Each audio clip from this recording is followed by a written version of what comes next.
तर पाकिस्ताननं भारताला युद्धविरामाची घोषणा केल्यानंतर आता उद्या दोन्ही डीजीएमओ अधिकाऱ्यांची बैठक होणार आहे।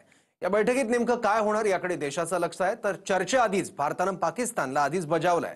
चर्चा फक्त दहशतवाद आणि पीओकेला भारताच्या ताब्यात देण्यावरच होणार। भारत आणि पाकिस्तानच्या दोन्ही डीजीएमओ मधल्या बैठकीआधी पंतप्रधान नरेंद्र मोदींची एक बैठक झाली। जवळपास 2 तास मोदींनी तिन्ही सैन्यदल प्रमुखांसोबत बैठकीत चर्चा केली, ज्यातून चर्चेचा अजेंडा आणि भारताची भूमिका अगदी स्पष्ट शब्दात मांडण्यात आली आहे। पाकिस्तानसोबत डीजीएमओ अर्थात director general of military operations स्तरावरच चर्चा होणार आहे। भारताचे डीजीएमओ आहेत लेफ्टनंट जनरल राजीव घई आणि पाकिस्तानचे डीजीएमओ आहेत major general Kashif Abdullah. POK सोडून इतर विषयांवर चर्चा होणार नाही। पाकिस्तान व्याप्त काश्मीर भारताला परत द्यावं अशी भूमिका भारतानं घेतली आहे। काश्मीर प्रश्नात तिसऱ्याची मध्यस्थता मान्य नाही। पाकिस्ताननं दहशतवाद्यांना भारताच्या ताब्यात द्यावं। भारताचा स्पष्ट संदेश हा पाकिस्तानसोबतच अमेरिका आणि डोनाल्ड ट्रम्प यांनाही आहे, कारण ट्रम्प यांनी काश्मीर प्रश्नात उडी घेण्याचा प्रयत्न केलाय। भारत आणि पाकिस्तानच्या मजबूत आणि दृढ नेतृत्वाचा मला अभिमान वाटतो।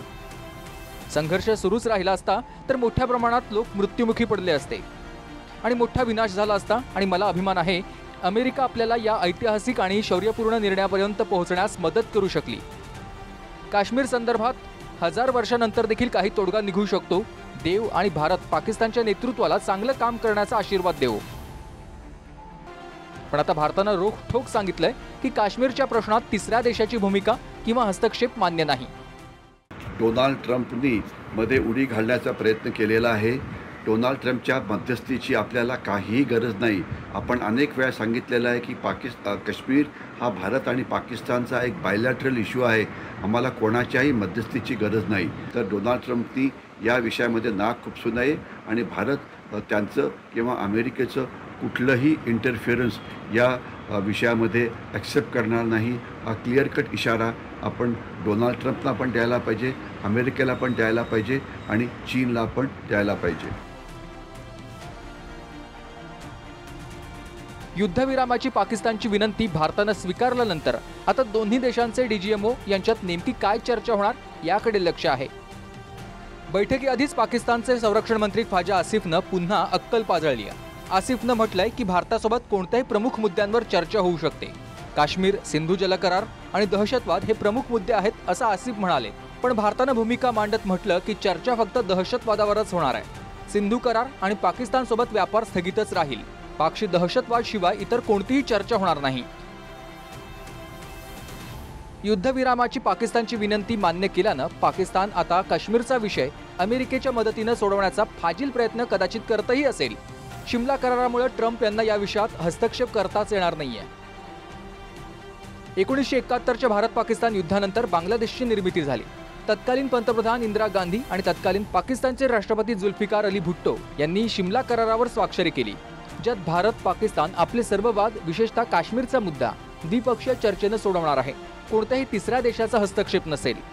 17 डिसेंबर 1971ला पाकिस्तानी सैन्यानं आत्मसमर्पण केलं आणि त्या जागेवरून दोन्ही देशांच्या स्थानांवर आधारित नियंत्रण रेषा म्हणजेच एलओसी ठरवण्यात आली। या एलओसीचा दोन्ही देशांना आदर करावा।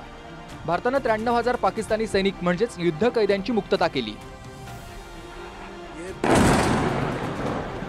यासोबतच पाकिस्तानच्या 3 रडार सिस्टीमही मिसाईल्सनं उडवल्याचं भारतीय सैन्यानं सांगितलं। त्यासोबत पाकिस्तानातील विशेषतः मुरीद के बहावलपूरचे दहशतवादी कॅम्प कसे टार्गेट केले त्याचीही माहिती सैन्यानं दिली। मुरीद के हा लष्कर ए तोयबाचा मोरख्या हाफिज सईदचा अड्डा होता। तर बहावलपूर मधलं मरकज ए सुभान अल्लाह हे मसूद अझहरचं दहशतवाद्यांचं हेडक्वार्टर उद्ध्वस्त झालं, ज्यात अझहरच्या कुटुंबातील 10 जण ठार झाले।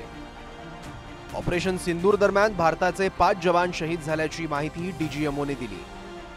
And you see, this is the first weapon that is impacting. This is the impact point number 1 on Murid Ke training camp with our precision guided weapons on early morning 7th. And the second impact on the selected target point. Now coming to Bhavalpur, this is the target complex that we are dealing with, a fairly large target complex. So we had to carefully choose the points that we needed to address, which were high value and which would meet our stated objectives of eliminating the terrorists. Bureau report TV9 Marathi.